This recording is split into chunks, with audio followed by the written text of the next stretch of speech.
All right, let's dive right into a really important topic today: how we recognize harm in apprenticeships. Because, it's often not what you think.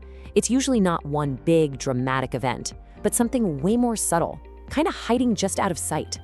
So let's just start with a question to get us thinking. When you hear the word harm in a workplace, what's the first image that pops into your head? Hold on to that, because we're about to see that the reality is often completely different from that first picture. And this is really the heart of it. Harm in an apprenticeship is just like an iceberg. You see, the most dangerous part isn't the bit sticking out of the water. Nope. It's the massive hidden part underneath that can do the real damage over time. Okay, so let's start with that part we can all see, the tip of the iceberg. We're talking about physical harm. This is the stuff that's easiest for us to imagine. But even this can be easily missed or, explained away in a really busy environment. Look, this isn't always about some huge, obvious accident. It's more about the patterns. Think about it. An apprentice on a construction site with bruises they just shrug off as part of the job. Or someone in a kitchen getting small cuts again and again because they're being rushed. And the key thing here, it might not even be malicious. A lot of the time, it's just neglect in disguise. But whether it's intentional or not, the harm is still very, very real. All right, now we're gonna go below the surface. This is where we find the most common and honestly the most damaging kinds of harm. The stuff that's just quietly running in the background of an apprentice's life, day in, day out. Emotional harm is probably the one you'll see the most. It's that constant, slow chipping away at a person's confidence. That senior colleague who always belittles them for making a mistake, or the manager whose bad mood just makes everyone walk on eggshells. An apprentice just wants to fit in, right? So they often just take it, maybe even call it banter. And this quote, wow, it just says it all, doesn't it? This is the end result. The apprentice starts to think, maybe I'm the problem. They stop asking questions, they get quiet, and their whole goal changes from trying to succeed to just trying to get through the day without anyone noticing them.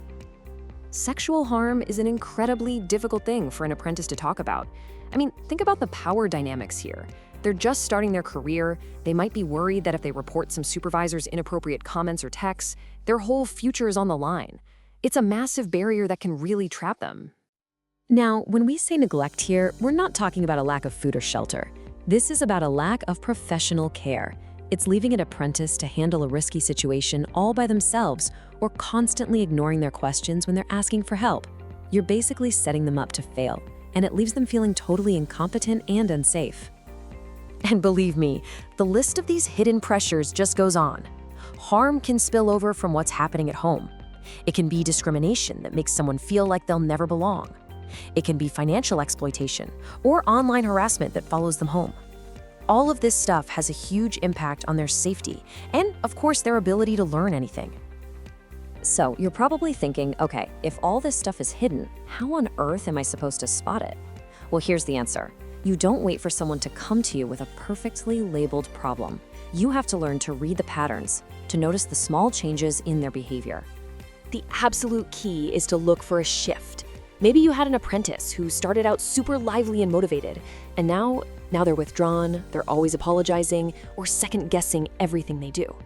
That difference, that before and after, that could be your very first clue that something is wrong. And these patterns are the real signals. A sudden drop in attendance, getting irritable out of nowhere, maybe you can see they're anxious, or they've totally lost interest in the work they used to love. These things are almost never random. They're often the only way a hidden struggle shows itself, even if the apprentice keeps telling you, no, everything's fine. Okay, so understanding the signs is half the battle. The other half is knowing what your role is and how to act. And here's the good news. It's actually a really clear, straightforward path. You don't have to be some kind of detective or a therapist. So your job isn't to fix the whole thing. It's simply to follow these 4 vital steps. First, you notice the change. Trust your gut. Second, you listen, really listen, without judging. Third, you write down the facts, what they actually said. And fourth, you refer it straight away to your safeguarding lead. That's it. You're a crucial link in the chain. You don't have to be the whole chain. Now, this is so important, what not to do. When you're in that listening mode, your main job is just to create space. Don't ask questions that put words in their mouth, and whatever you do, don't rush to fill a silence. Seriously, sometimes just being quiet and patient is the most powerful thing you can do to make someone feel safe enough to open up. And we just have to remember where they're coming from. An apprentice is there to learn, to impress, to build a future. The absolute last thing they want is to be seen as a troublemaker. And it's because they're in that vulnerable position that your quiet, proactive curiosity is so powerful.